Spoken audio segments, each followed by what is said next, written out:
What's up, guys? Matt here, coming at you with another quick video. Today we're going to revisit these double barrel shocks.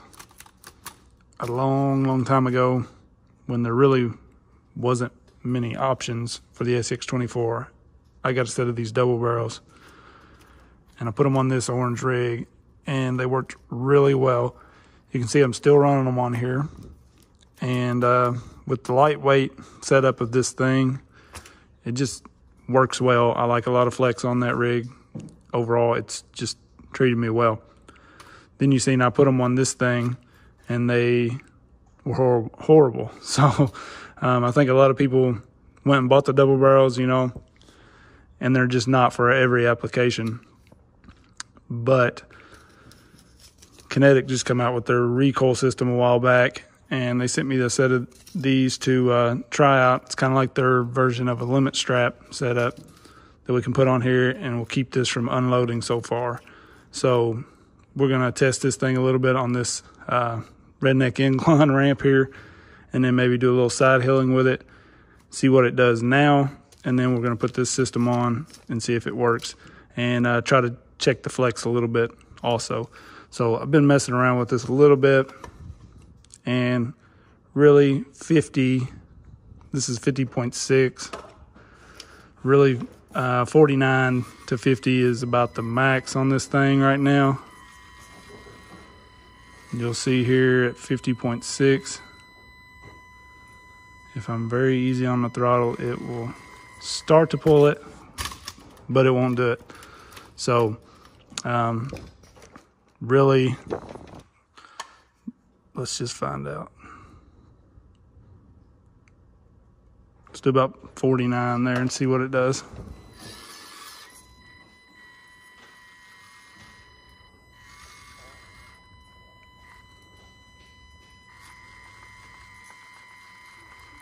It's really that 49 is about the max. You can see it was starting to climb it, and then it unloaded still, but it can almost get that. So 48, 49. This is 48.5 or so.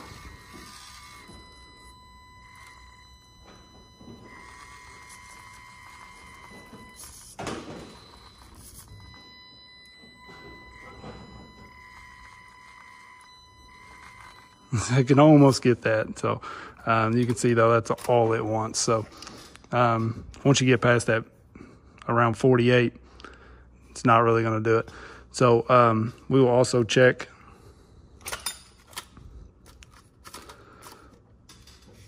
see what kind of flex we're getting here. Just curious. Somewhere around in there is where it's starting to lift. So we'll mark that maybe with a piece of tape, and we'll see what we get after we put the recoil system on.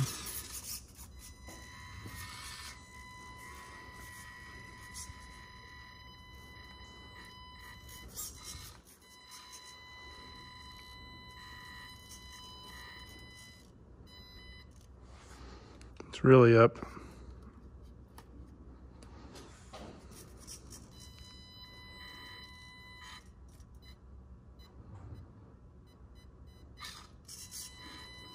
This is really hard to kind of measure, but we'll get an idea anyways, just to see if it kind of keeps the same flex once we install the recoil system. So let's get a little side heel in with it, and we'll go from there. All right, so we're going to borrow the Emax ramp here and see how far we can go up this right side and turn and make it back down. And I believe it's right around this screw head here. Probably not going to make that. Nope. Just a little lower.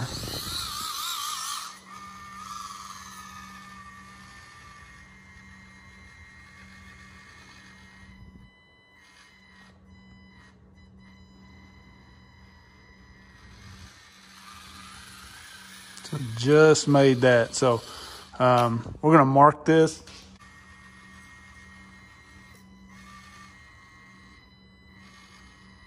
Somewhere right in there is is about all it's gonna get.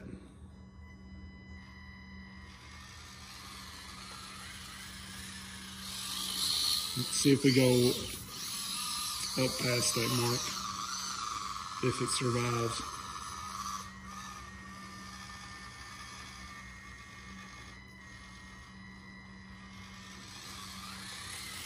Yeah, made it a little bit farther.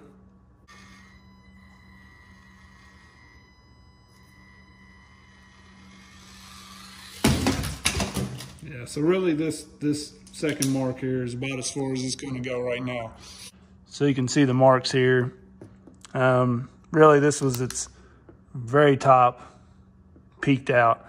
A little easier here, and this is where I was just setting it straight up. So we're going to test it again with the recoil system and see what happens.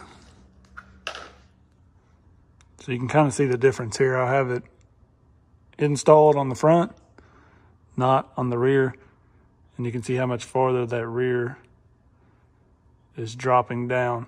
So I'm curious to see, you know, if it really affects our flex when we get it all installed.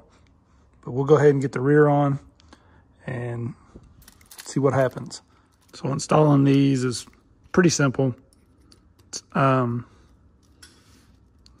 of tedious, which annoys me. All these little parts kind of annoy me, but I'm putting mine on to where the hook is up like that. Hopefully you can see that. And putting it down here at the bottom of my bottom link.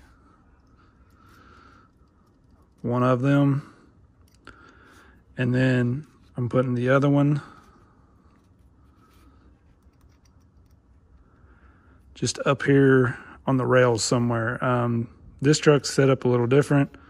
That's one issue I think really you're gonna have with these.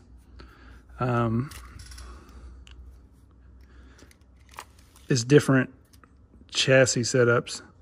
I don't know how well these are gonna work. I mean, most of them you can probably find a hole somewhere to mount these, but you know, you basically have to put one down here, which you're always gonna have, but the one up here, you know, like on this, I'm not really sure. I guess I could mount it here, but not so sure for the front, you know, where you would want to mount the other side. So I don't really know how well it would work on something like that. The sieve back here, you got lots of mounting options.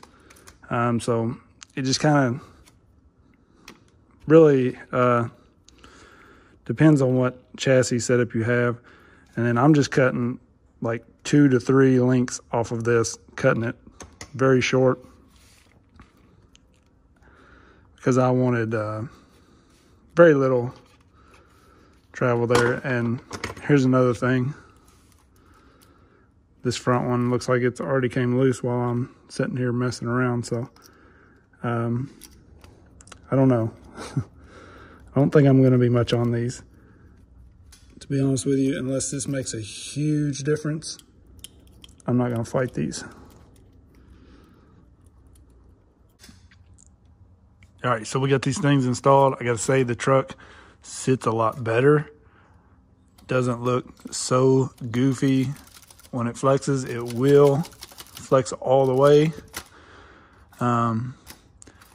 Not quite sure as far as if it's going to maintain the same amount of flex just crawling. It seems to be a little less. Earlier I was getting the front of the wheel here, or the tire, up to the bottom of this blue, and this rear tire was barely coming up.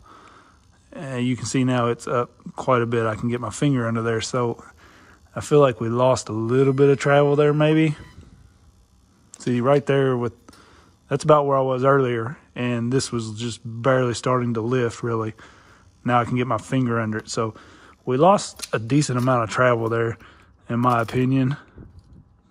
And it's one reason why, like, you know, when I posted the first video on this, a lot of people saying, oh, you know, put limit straps, this and that. To me, honestly, if I'm going to run limit straps, I'm really just going to run a shorter shock. I like my stuff to sit lower anyways. Yeah, you can put up some fishing line or something like that around the center here, and that way it stays up, but it can still go, you know, have the flex.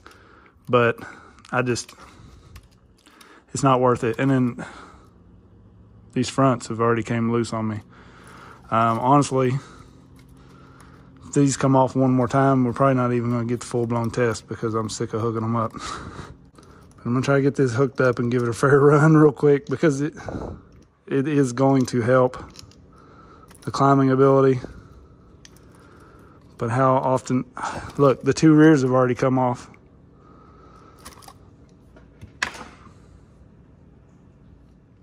All right, we're hooked back up.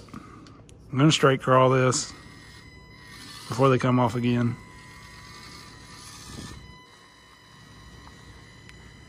And you can see the truck is reacting a lot better.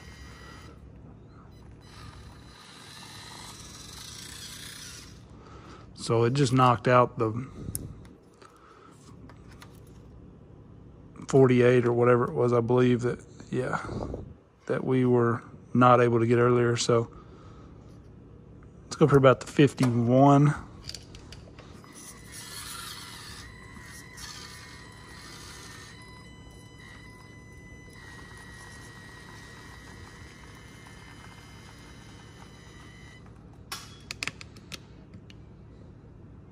Move you guys up a little so you can see that major difference. That's 51 now, and it just went up at like nothing. So let's go up a little more. Right at almost 53 there. 53, 52.9, same thing.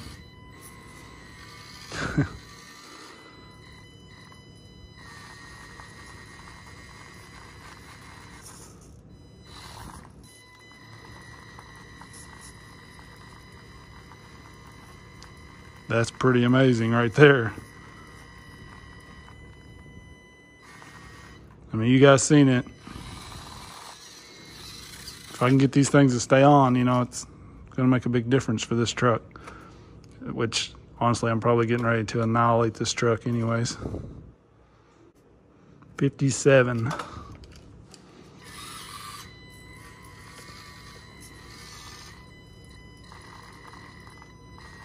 No, don't want any part of that, but I really think that's honestly the truck, the hard body. The truck's not really set up real well for stuff like this anyways. So this is 56.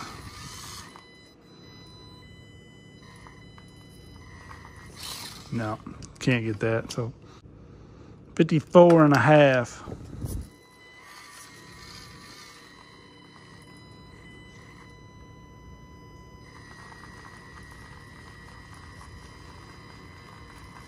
That's pretty close to the max, probably 54 to maybe 55.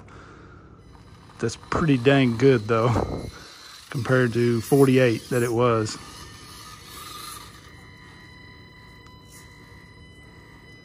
You can see the flex here, but see, look, okay.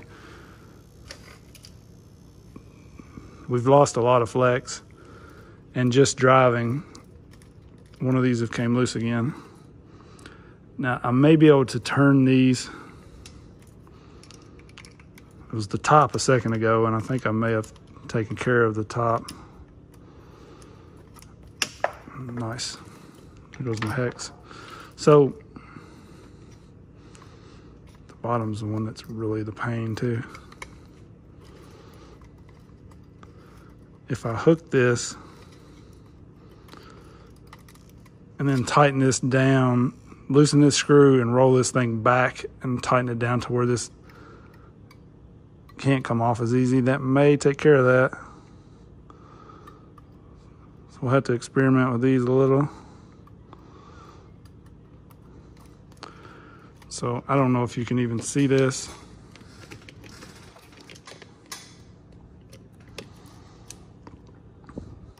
If I loosen this up and roll this hook back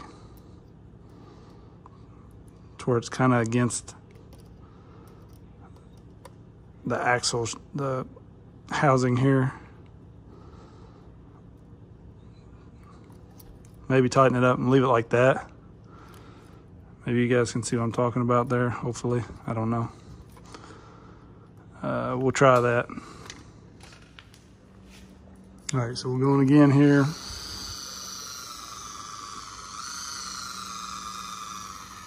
See if we can take the whole truck. Look at that. We basically took the whole truck up past this tape. See it again from the front here.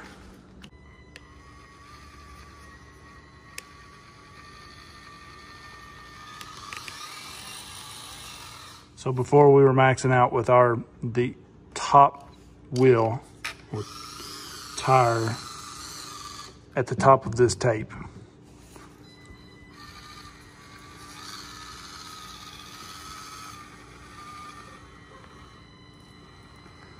So before, this tire up here was only able to come to about there before it would roll. Now you can see we're really pushing the limits of the traction. So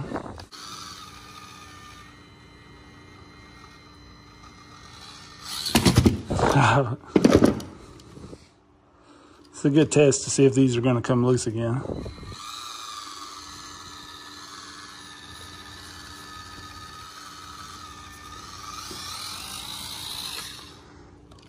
So you guys seen that a lot better than before.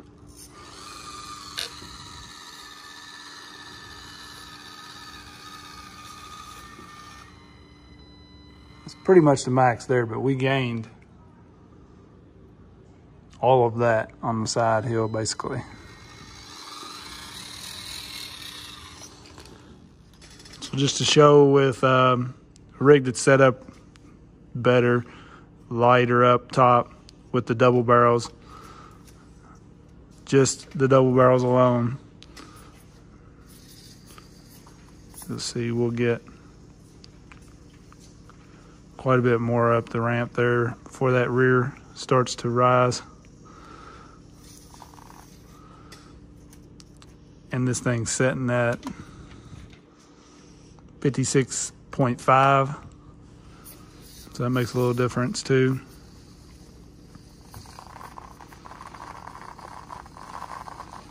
And if these tires would hook, it'd walk right up it easily. I put a set of Patagonias on or something, it'd walk up it.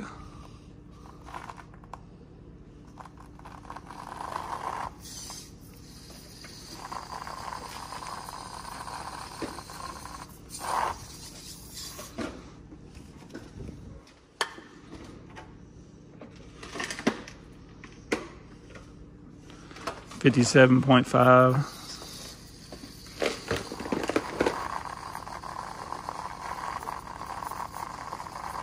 It's really tires at this point.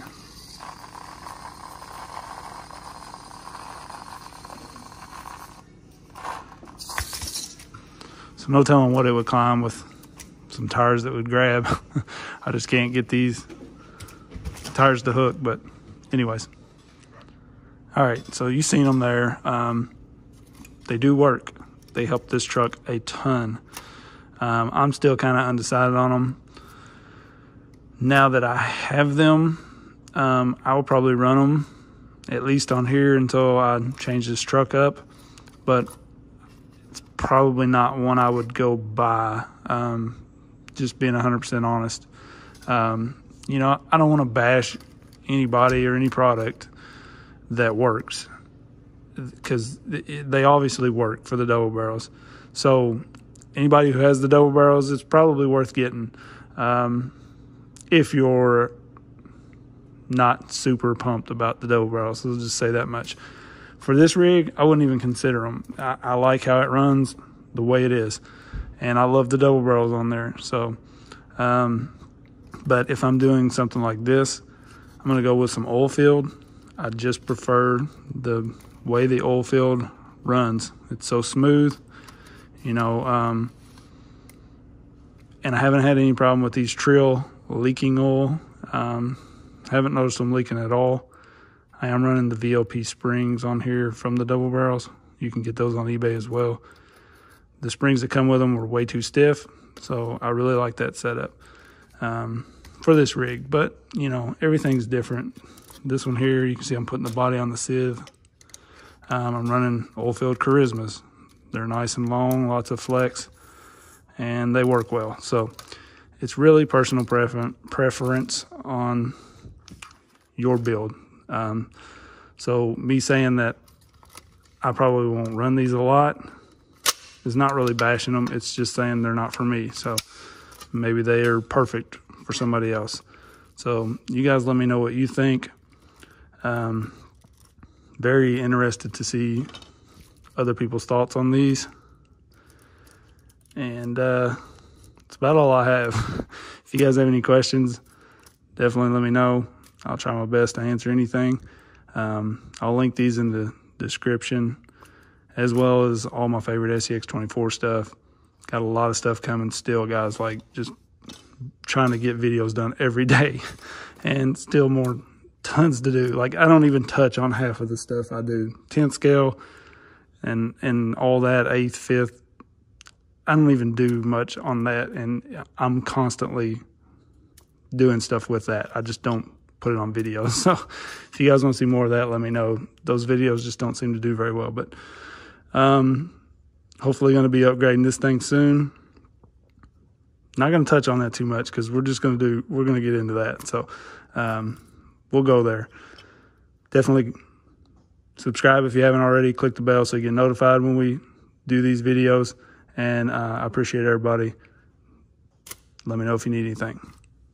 Peace.